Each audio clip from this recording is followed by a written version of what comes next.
Welcome back to Questions for Corbett. I am James Corbett of CorbettReport.com, and you can tell things are getting serious when there are not one but two editions of the Questions for Corbett podcast in a single week. But things are getting serious out there, and there are a lot of questions that need to be answered, so here's another one of them. This one comes in via email from Diane, who writes, after watching a Ron Paul segment on YouTube on protests against coronavirus lockdowns, I did a search using Google and DuckDuckGo, and very few articles came up about protests against lockdowns.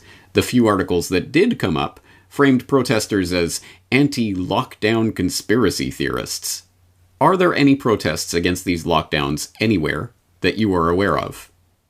Thank you for the question, Diane, and there is a rather simple answer to this question, and that answer is yes. There are many protests taking place even as I speak all around the globe. On the north side of the State House, by the entrance to the stateroom, the chants of protesters could be heard loud and clear. Open Ohio now! Open Ohio now! Watching on TV, the protesters' message wasn't clear, but you may have been able to hear something going on. One of those voices outside the State House belongs to Jennifer Franz. We feel like the virus is less of a danger to us than our rights being stripped from us.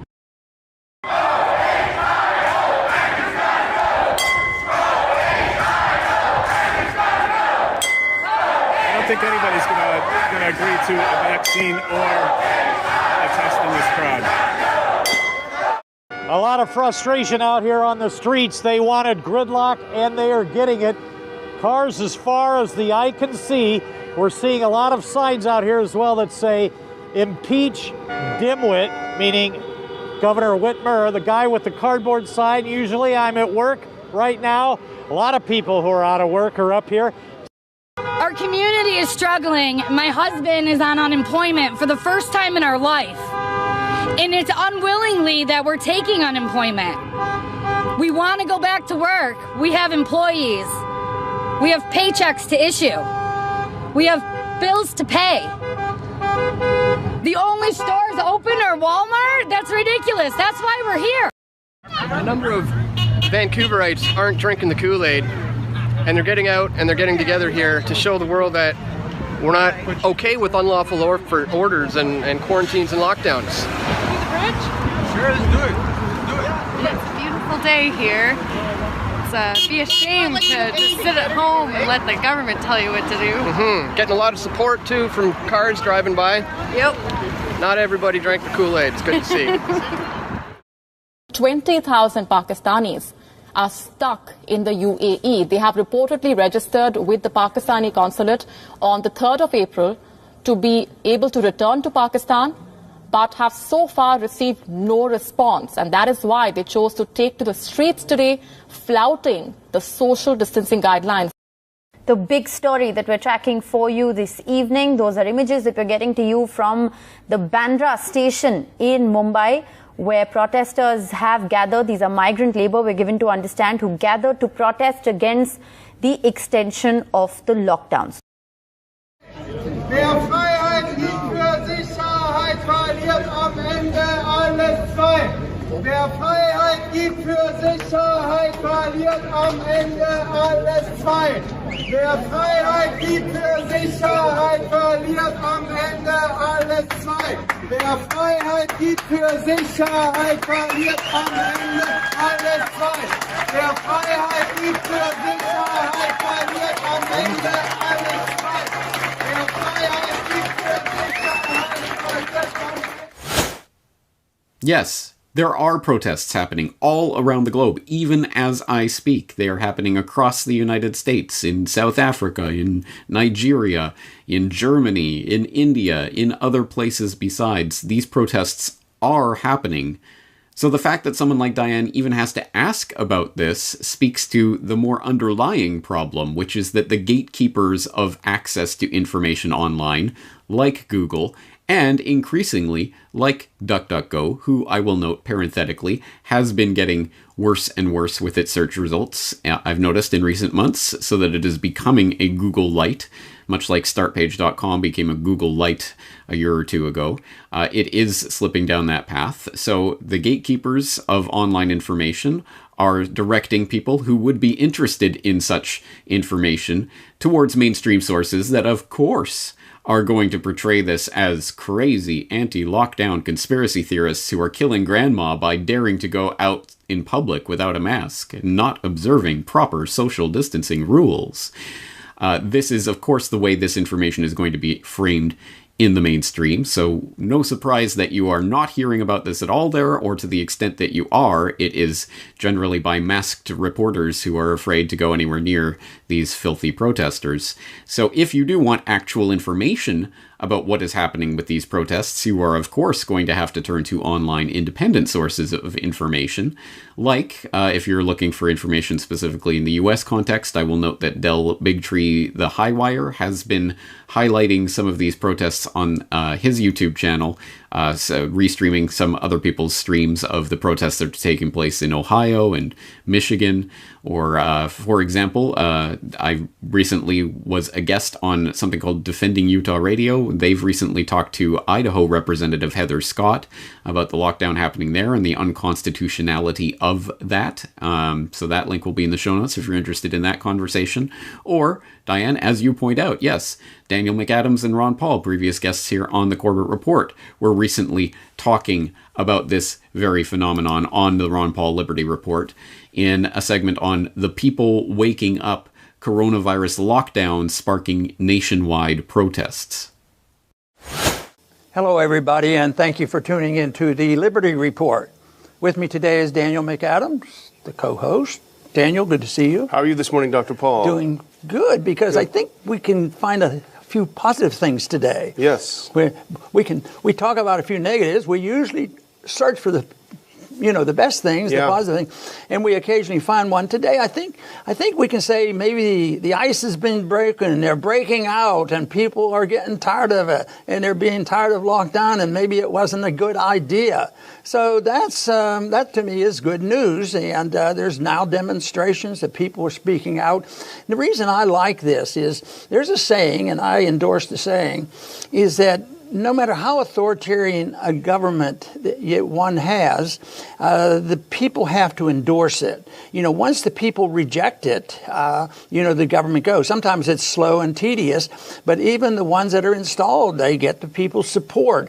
And right now, the authoritarianism that we've been living with and all the excesses in our financial system and the medical system, people have tolerated and they like it, and most people still probably think, all we have to do is tinker with the management. But it's also people that we're seeing now in the streets are saying, boy, this is enough. This lockdown doesn't sound American to us. And they're going out on the streets and demonstrating. And I'm all for that as long as it's peaceful. Yeah. But it annoys the authorities because they don't want us out of our house. Yeah. How can you demonstrate if you have to stay? How can you demonstrate if you're not allowed to have more than a couple people together? You can hardly get your grocery shopping done. So it is a challenge, but I think the people are tired of it. And I think they're starting to speak out. I think it's going to grow by leaps and bounds because I think that is the natural thing to happen. As always, the link to that full conversation will be in the show notes in case you want to check it out. But suffice it to say that, yes, there are protests taking place all around the world right now. Yes, people are pushing back in many places, even as I speak. And it is important once again to reflect on the fact that there are still people out there who haven't even heard about this, and some of the people who have only heard about it from mainstream controlled sources that are trying to frame this as crazy conspiracy theorists. The reason why the first order of the psychological operation that is played out against the public is to convince you that you are all alone is because the real truth, the ground truth that they desperately do not want you to think about, is that they need your compliance to make this happen. This is an exceptionally important point. This is the reason why so much time, effort, attention, and energy is directed into propagandizing the public on various things. It is because what you think, what you believe, influences the way you act and what you are or are not willing to accept. You control reality. You control your reality. This is an exceptionally important subject, and it is the reason why propaganda even exists, is to try to convince you you're all alone, you're a fringe wingnut conspiracy theorist, everyone's laughing at you, and if you go step outside your house, you will A, die of COVID-19 immediately, and B, be snitched upon and set up by your neighbors and set upon by the jackbooted thugs of the police state. So resistance is futile, stay at home.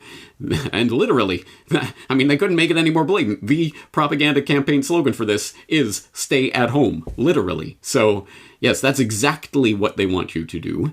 And the way to defy this, the way to end the lockdown is not some occult mystery. It's not going to require some sort of 18-dimensional chess. It's not going to be some big plan that's going to, okay, well, first we need to do the second, we need to... No, you end the lockdown because the lockdown only happens because of compliance, because people comply with it, because people go along with it. This is not a difficult point. In fact, it was put recently. Jeff Berwick had a video up, share this now, and we can end the lockdown by tomorrow morning, where yes, the lockdown is taking place in our minds, and if we go outside, we have ended the lockdown. This is not rocket science, people. And so, yes, I understand people who are concerned about their safety, not necessarily because of COVID-19, but hey, maybe there are people who are concerned about that. So take whatever precautions you want.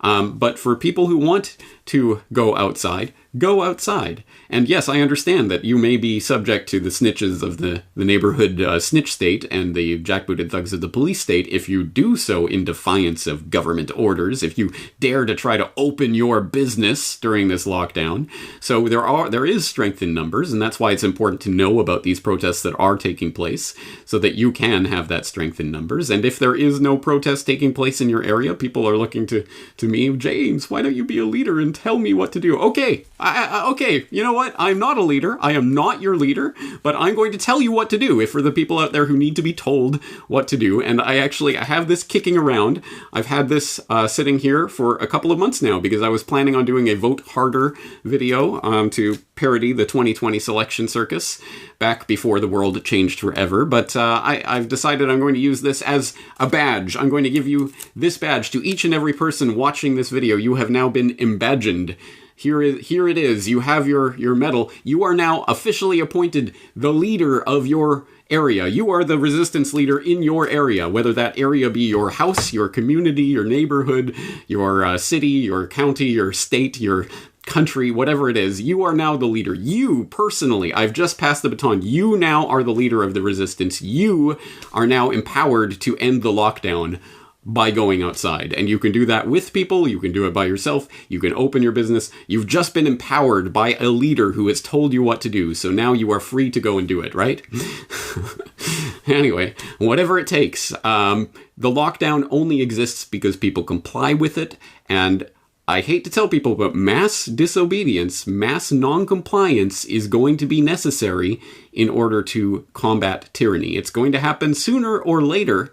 The only problem being, if it happens much later, then unfortunately it will not be able to happen at all because, as you may have noticed, the police state is locking down right now. They are putting every single bar of this prison into place right now. And as each bar gets slotted into place, and then it gets harder and harder. Here comes the surveillance and tracking, and here comes the immunity passports, and here comes the mandatory vaccinations, and here comes the cashless society. It's all coming down. The bars are coming down, shutting in your prison. If you do not disobey, then there will be a time when you cannot disobey. So keep that in mind, and keep in mind the fundamental underlying point of this question.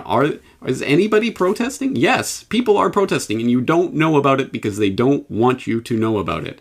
So first of all, please do not get your information at least solely from mainstream sources. Please look for online alternative sources. I've just pointed out a few. There are many more out there. I'm sure helpful people can suggest more in the comment section of this report. And secondarily, yes, the lockdown exists in your mind, and you have to start disobeying at some point. That's the message for today. James Corbett, CorbettReport.com.